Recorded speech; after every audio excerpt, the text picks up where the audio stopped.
Good morning, colleagues. This is John Herrera with Muni Temps and the City Speak blog and podcast.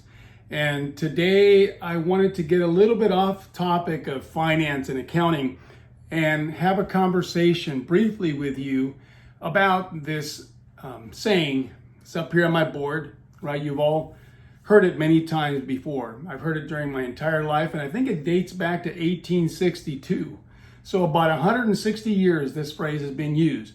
Sticks and stones may break my bones, but words will never break me or will never hurt me. I've heard different renditions of that adage. Those of you in human resources, you have to deal with a lot of stuff these days, don't you? I work in city government. Working with a couple cities, and when I see the kinds of issues that human resource has to deal with today, it's very complicated. It's very challenging, and hats off, if I had one, to those of you in human resources, those of you that are in management that have to be dealing with these human resources issues because of the changes in our society today. There's a new culture, there's a new generation, there's generation differences in how we view discipline. Human resources still has these forms that say disciplinary action, right? We're all familiar with those forms. I don't think political correctness has gotten to the point where we're going to change discipline to something a little softer like feedback. Or for your information. Can you imagine the managers in your municipal organizations when they're trying to discipline an employee? By the way, discipline is to change behavior. But if you were to go with an employee because he's of a different understanding of discipline, maybe his mother and father taught him that discipline means it's for your feedback. Just want, FYI, think about it. I remember the movie of Galaxy Quest when the one guy calls up to the commander's office and he says, the ship is falling apart, just FYI, if you keep pushing the ship to this level, it's going to fall apart, just FYI. Anyways, all joking aside, the important thing for us to keep in mind is that I always keep relating to a former city manager I had, Gary Brown.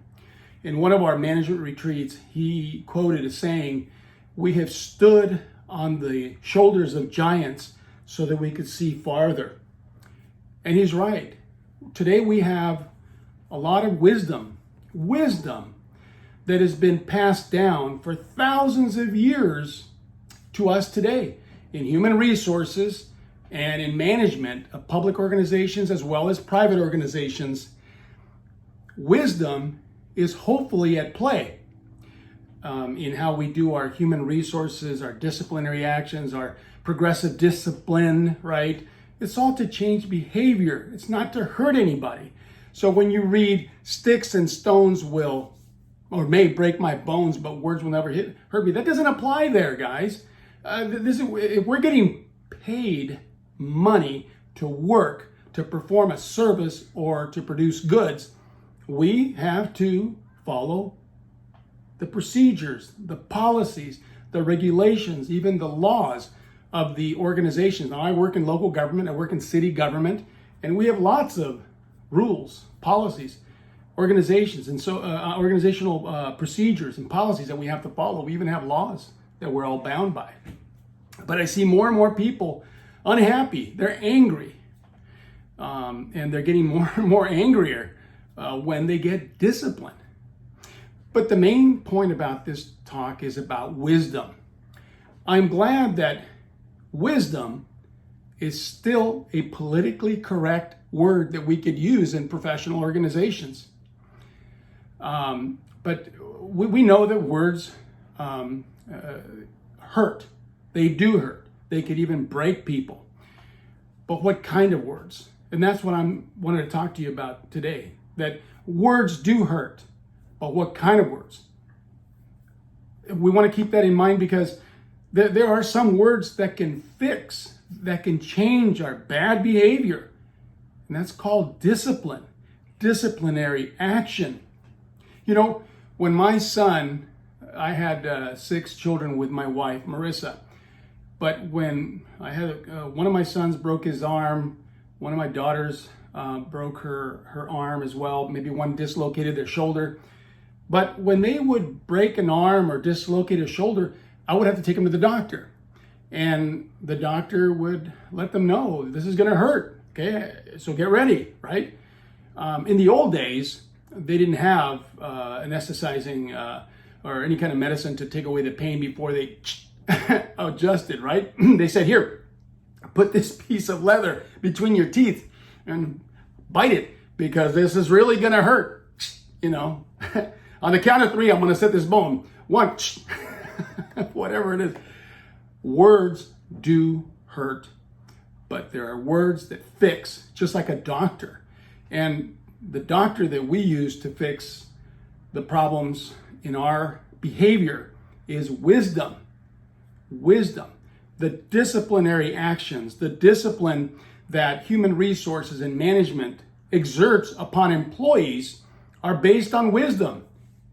If your human resources policies are not based on wisdom, get rid of them, revisit them. But don't revisit your human resources policies just because of changing culture. Oh, I don't want disciplinary action. I don't want a memo that says this is disciplinary action, which is intending to change your ways, the behaviors that you have that are destructive to our organization.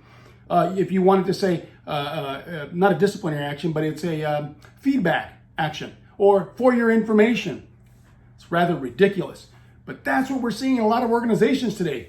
Ridiculous. What's the opposite of wisdom? It's wickedness. It's stupidity. We cannot let that happen in our organizations, colleagues. Those of you in human resources, I know you have it tough, but what do you stand for? I know what I and a lot of other baby boomers, I know what we stood for. We stood for obedience to the organization, but we also stood for discipline. And that's what I'm sharing today. Wisdom is the doctor that uses words, though painful to accept, to fix us. We have to be fixed in so many ways. I have to be fixed, during my 32-year career in local government, Lyle Alberg fixed me way back when I became a first-time city finance director. And I'll tell you what, the way he packaged wisdom and the words to adjust me, they wouldn't be allowed today. But I'm glad he did because I needed it. And I thank you, Lyle Alberg. May you rest in peace. I mean, he's gone, long gone. But he taught me a lot. That old guy didn't hold back. So I guess the point is that we can go through life with a broken bone, a shoulder that's out of place, dislocated, or we can go to the doctor and fix it. And the same thing is true with wisdom. We can go to wisdom, and wisdom is different for everybody, right? But there is some universal laws, some generally accepted, some best practices, we call them in management, right?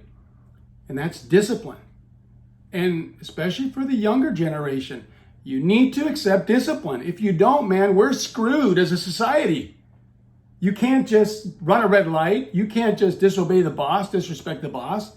I still have a boss. I have a boss that's 25 years younger than me. I have 2 bosses that are over 25 years younger than me. But I say yes, sir, and yes, ma'am, whatever they say. Because if we destroy the legitimacy of our organizations, we're going to destroy our society in general. I will close with this.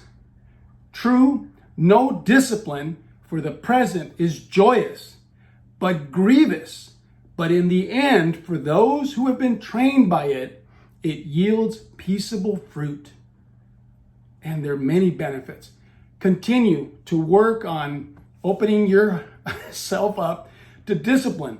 Discipline is good.